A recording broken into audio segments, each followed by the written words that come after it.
بسم اللہ الرحمن الرحیم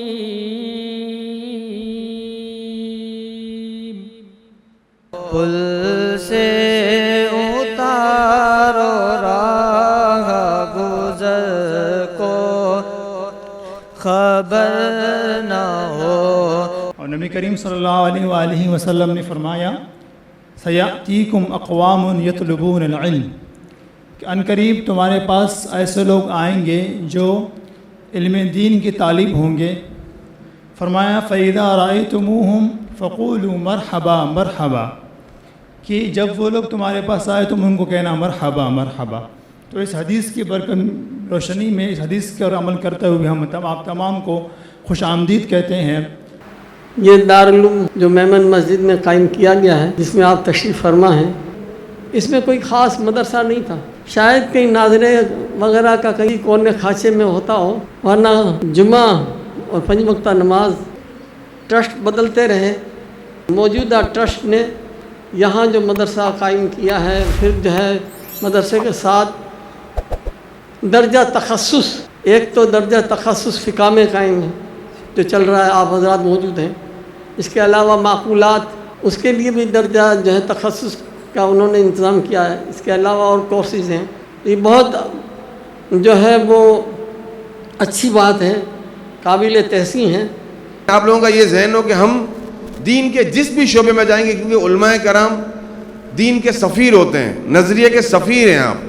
آپ کی کوئی بھی بات، آپ کے کوئی بھی عمل سے معاملہ دین پر ڈائریکٹ آ جاتا ہے۔ تو آپ یہ ذہن بنا لیجئے گا کہ آپ کا ہر عمل سے آپ کا نظریہ، آپ کا دین، آپ کا نظریہ اور پھر آپ کا ادارہ، اس کے اوپر بات آتی ہے۔ تو آپ اسی انداز سے آپ اپنی زندگی کو گزاریے گا تاکہ خدا نخواستہ کوئی بھی آزمائش کسی بھی اینگل سے نہ آئے۔ آپ لوگوں کا مقصد انشاءاللہ ان 2 سالوں میں آپ یہ ذہن بنا لیں کہ آپ لوگوں کی زندگی کا کس شعبے میں کیا مقصد ہونا چاہیے، اسی مقصد کے اوپر آپ کی جو ڈائریکشن ہے، ہر آپ کی سیڑھی اسی مقصد کے اوپر آپ کی جانی چاہیے۔ آپ کے کام میں جنون ہونا چاہیے۔ اگر آپ اپنے شعبے میں آپ کو جنون نہیں ہے، آپ کامیاب نہیں ہو سکتے ہیں۔ ایک شخص ہے MBBS مکمل کیا، اس کی خواہش تھی کہ میں چائلڈ اسپیشلسٹ بن جاؤں، اس کے لیے داخلہ لیا۔ کبھی پڑھتا کبھی نہیں پڑھتا، کبھی پڑھتا کبھی نہیں پڑھتا، کبھی آتا کبھی نہیں آتا، بے توجہی سے۔ بہرحال جیسے تیسے اس نے وہ کورس مکمل کیا، ڈگری مل گئی۔ تو مجھے بتاؤ کہ وہ بچوں کا اسپیشلسٹ بن کر بچوں کا علاج کر سکتا ہے؟ اس میں اور عام ڈاکٹر میں کوئی فرق نہیں، کیونکہ وہ ماہر بنا ہی نہیں۔ اس کے پاس بچے، بیمار بچے کو لے جانا ایسے ہے جو عام MBBS کے پاس لے جانا ہے۔ آپ یوں ہی سمجھ لیجیے کہ اگر آپ تخصص فی الفقہ میں آپ کا ایڈمیشن ہو بھی گیا، آپ نے اس کا حق ادا نہ کیا، توجہ نہ دی، نہ پڑھا، نہ سمجھا، اس کے تقاضوں کو پورا نہ کیا، آپ بھی جب تخصص فی الفقہ کر کے آپ تدریب میں جائیں گے تو آپ کو کچھ بھی علم نہیں ہوگا، آپ کچھ بھی جانتے نہیں ہوں گے۔ کوئی شخص بغیر محنت کیے کسی فن میں، کسی علم میں ماہر نہیں بن سکتا۔ جو ماہر ہوتا ہے وہی کامیاب ہوتا ہے۔ خالی نام آ جانے سے وہ شخص ماہر نہیں کہلاتا۔ ماہر کہلانا تو دور کی بات ہے، اس شعبے میں کام کرنے کا اہل بھی نہیں ہے۔ آپ علیہ السلام کے مدرسہ مبارکہ میں جو لوگ تھے، آپ دیکھ لیں، خدمت خلق بھی ہو رہی تھی، جہاد پہ بھی جا رہے تھے، تعلیم و تعلم بھی تھا، سیاست میں بھی تھے۔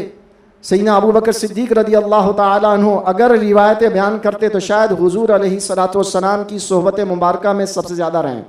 لیکن روایتیں کتنی ہیں؟ سیدنا عمر سے کتنی ہیں؟ سیدنا عثمان سے کتنی ہیں؟ سیدنا علی سے کتنی ہیں؟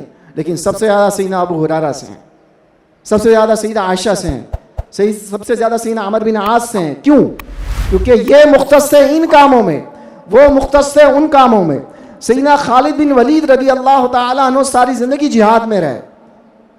آپ کو اصلاحی نکات کا جو غلبہ نظر آئے گا سیدنا ابو ذر غفاری رضی اللہ تعالیٰ عنہ میں آئے گا، ورنہ یہ سارے کے سارے ان کاموں میں تھے، لیکن کسی میں کسی کا غلبہ ہے۔